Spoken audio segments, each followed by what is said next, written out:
안녕하세요. 이현우 작가입니다. 지금 물가 폭등으로 21세기 선진국에서 과일도 마음대로 못 사먹는 그런 상황이 되었습니다. 저는 우리나라 사람들이 정말 착하다고 생각이 듭니다.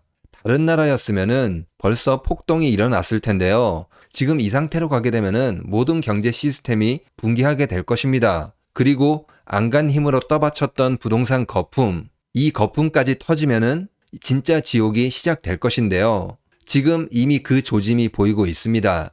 지금 우리나라 경제가 추락해서 GDP가 멕시코보다 못한 그런 나라가 됐어요.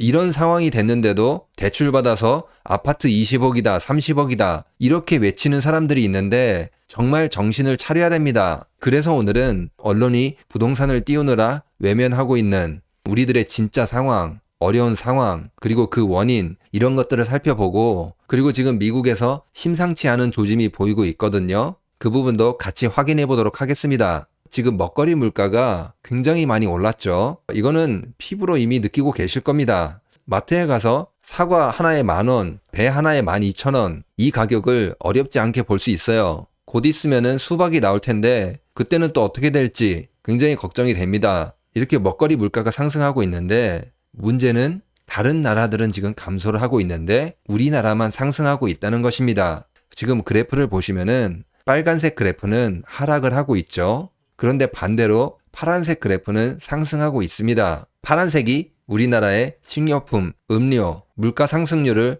나타낸 것입니다. 그리고 빨간색은 OECD 평균을 나타낸 것인데 우리나라만 지금 흐름을 역행하고 있어요. 지금 이런 식으로 먹거리 물가가 오른다면은 가장 큰 타격을 받는 층은 서민층과 중산층, 대다수의 국민들이 엄청나게 고통을 받게 될 수밖에 없습니다. 그런데 지금 반대로 신세계, 롯데, 현대 이 세 곳 백화점의 매출이 역대 최대를 찍었다고 합니다. 명품 매출이 증가를 해서 매출이 역대 최대를 찍었다고 해요. 물론 인건비, 마케팅비, 물가 상승으로 인해서 영업이익은 소폭 감소했다고 합니다. 하지만 지금 소비 트렌드를 보면은 명품은 더 많이 팔리고 있는데 서민들, 중산층들 이들이 피부로 느끼는 먹거리 물가는 굉장히 고통스럽게 변하고 있다는 거예요. 중산층이 쪼그라들어서 소비가 양극화됐다는 겁니다. 지금 2023년에 소득과 지출 이거를 살펴보면은 연봉 4천 혹은 6천 중산층이라고 할 수 있죠. 이 정도 되는 사람들의 소득이 3, 4% 늘어날 때 지출은 5에서 6% 이 정도 증가했습니다. 지출이 더 많아졌다 그 말인 거죠. 이들의 지갑이 더 얇아졌다는 거예요.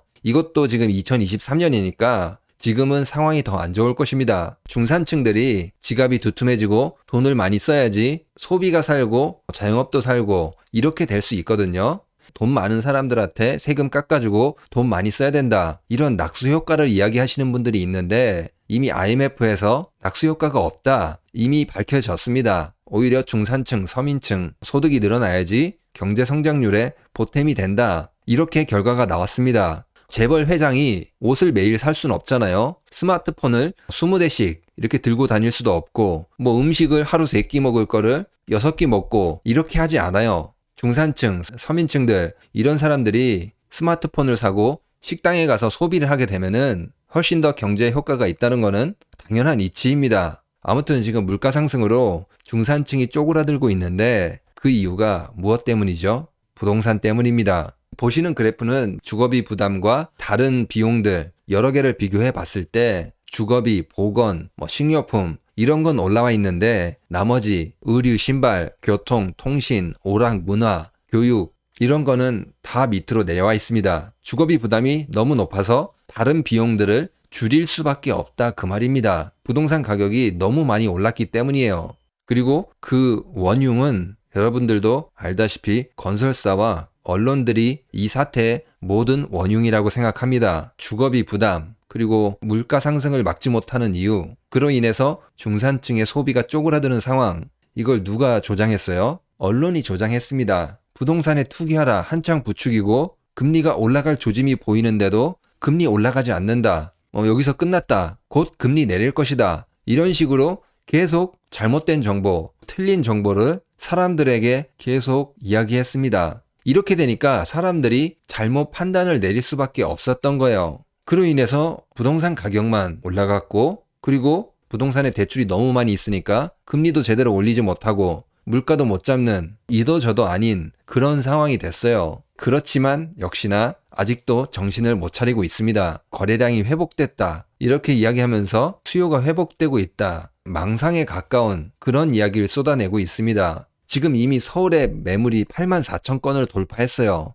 서울에 아파트를 팔려고 내놓은 사람들이 84,000건이 넘는다는 거예요. 이게 줄지 않고 지금 계속 올라가고 있습니다. 그런데 이런 내용은 전혀 이야기하지 않고 건설사들의 마케팅 부서로서 아주 열심히 일하고 있습니다. 이러는 사이에 여기저기서 무너지고 있는데요. 일부 사람들이 그럼 도대체 언제 망하냐? 이렇게 물어보시는 분들이 있는데 언론에서 얼버무리고 있어서 그렇지 실제 상황은 정말 심각합니다. 자영업자 폐업, 상권을 분석하는 그런 업체에서 분석한 결과 폐업을 신고한 그런 업체와 1년 동안 매출이 없는 그런 곳까지 포함했을 때 5곳 중에 한 곳이 폐업이나 다름없는 그런 상황이라고 합니다. 법인 파산도 폭증하고 있어요. 중소기업 법인들 파산하는 속도가 엄청나게 증가하고 있습니다. 지금 2023년에 수직 상승하는 모습이 보이죠.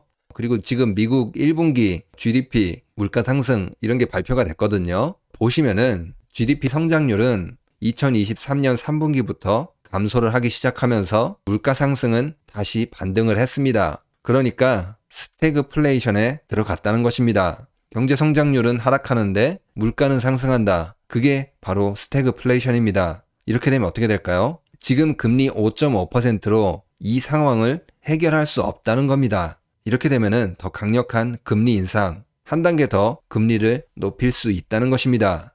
지금 언론들이 쓰는 금리 소설, 이런 것과는 전혀 다르게 상황이 움직인다는 것이죠. 사실 이 부분은 우리가 조금 더 주목을 해야 됩니다. 미국 경제 그리고 자산 시장도 붕괴를 하면서 엄청나게 큰 타격이 올 수 있어요. 그만큼 좋은 자산들도 헐값에 싸게 매입해서 큰 수익을 낼 수 있는 그런 기회도 찾아오게 될 것입니다. 이 부분은 따로 영상을 만들어서 업로드 하도록 하겠습니다. 이제 그러면 오늘 내용을 정리를 하면은 지금 우리나라 경제 멕시코보다 못하게 됐는데 과일도 못 사 먹는 그런 상황이 되었습니다. 중산층들이 굉장히 고통을 받는 그런 상황이 되었는데 이제 정반대로 이런 명품 매출들 상승을 하고 있습니다. 소비의 양극화가 일어나고 있는데 결국에는 중산층이 쪼그라들게 되면은 경제가 계속 어려워질 것이다. 그 말입니다.